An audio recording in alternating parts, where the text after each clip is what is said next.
जैसे जैसे चुनाव की तारीख नजदीक आती जा रही है, वैसे वैसे भाजपा प्रत्याशी रागिनी सिंह घर घर पहुंचकर लोगों से अपने पक्ष में मतदान करने की अपील करते हुए आशीर्वाद ले रही है।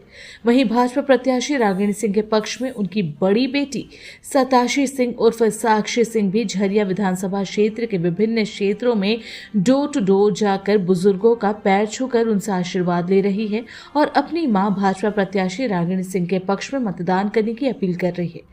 सताशी सिंह ने कहा कि झामुमो और कांग्रेस सरकार ने झारखंड को लूटने का काम किया है।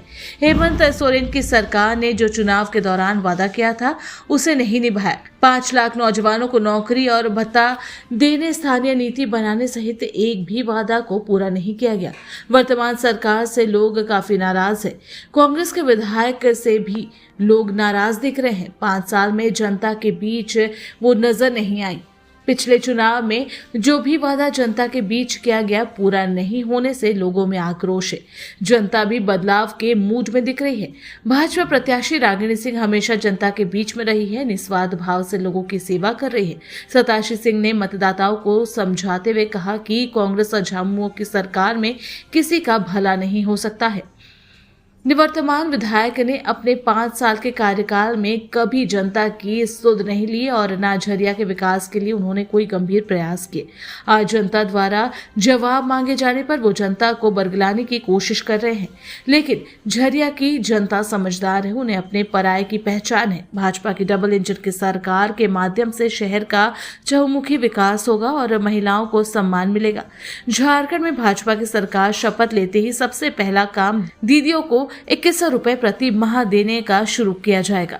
इसके लिए गोगो दीदी योजना की पूरी तैयारी कर ली गई। उन्होंने कहा, मैया समान योजना से सिर्फ महिलाओं को बरगला कर ठगने का काम किया जा रहा है। में हम जा रहे हैं, मैं डोर टू डोर कैंपेन कर रही हूँ और काफी अच्छा रिस्पांस मिल रहा है। पहला तो कि लोग काफी ज्यादा गुस्से में हैं इस सरकार से, जो वर्तमान जो हमारा जो सरकार है, जो प्रतिनिधि है, वर्तमान प्रतिनिधि है कांग्रेस की विधायक, तो उनसे काफ़ी ज़्यादा लोग गुस्से में हैं क्योंकि 5 साल में वो किसी के बीच आए नहीं, ना किसी के प्रॉब्लम्स को सुना है और उस वजह से लोग तो अब गुस्से में ये भी कह रहे हैं कि हम अब वोट भी नहीं करना चाहते क्योंकि वोट करने के बाद वो जो क्योंकि पिछले बार उतना जो विश्वास दिलाया गया वो उस पे खड़ी नहीं उतरी हैं।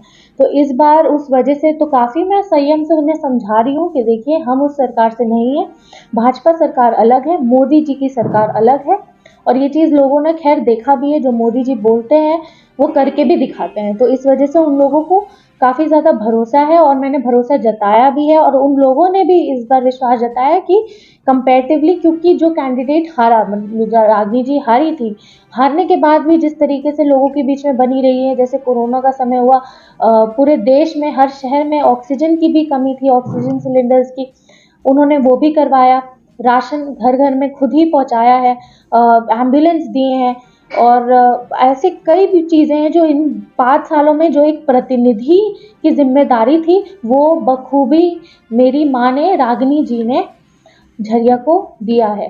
सारी सुविधाएं जो अपने स्तर से वो दे सकती थी, एक सरकार में ना होने के बाद भी अपने स्तर से वो जितना कर सकती थी उन्होंने किया। तो इस वजह से लोग उनसे काफ़ी ज़्यादा अब जुड़ चुके हैं, भाजपा पार्टी से काफ़ी ज़्यादा जुड़ चुके हैं और इस बार उन्हें भरोसा है कि अगर एक प्रतिनिधि हारने के बाद चुनाव में 24 में से 20 घंटे उनके बीच रह सकती है, तो हार जीतने के बाद तो फिर वो एक विधायक के तौर पे जब उनके ऊपर और जिम्मेदारी बढ़ेगी तब तो फिर वो बखूबी उस चीज़ को निभाएंगी। जनता ने मन बना लिया। जनता बिल्कुल मन बना ली है क्योंकि देखिए इस सरकार ने उन्हें कुछ दिया नहीं है। जिस चीज़ का बखान करती हैं कि हमने ये लाया वो लाया, बिजली के लिए 2 ट्रॉली ट्रांसफार्मर्स लाए, 2 ट्रॉली ट्रांसफार्मर्स लाने और उसका बखान कर रही हैं, लेकिन मुझे नहीं लगता कि झरिया में कहीं बिजली की सुविधा है। बिजली की सुविधा तो छोड़िए, कनेक्शन दूर की बात है, कहीं बल्ब भी नहीं है ढंग से। मैं इतने दिन मतलब जितने भी जगह आज कोई भी बस्ती है या कुछ भी ऐसे मोहल्ले गली मोहल्ले में जा रही हूँ मैं, वहाँ पे एक लाइट और बल्ब भी मुझे नहीं दिख रहा। शाम होते ही अंधेरा छा जा रहा है, हम टॉर्च जला के कहीं भी जा रहे हैं तो कोई ऐसी सुविधा नहीं है, कोई स्ट्रीट लाइट नहीं है, तो वो चीज़ हमें दिख रही है। तो कनेक्शन दूर की बात है, एक बल्ब भी नहीं है, वो भी है बिजली की समस्या है, तो वो भी उन लोगों को, ये बेसिक नीड्स भी झरिया के लोगों को नहीं मिली है। तो इन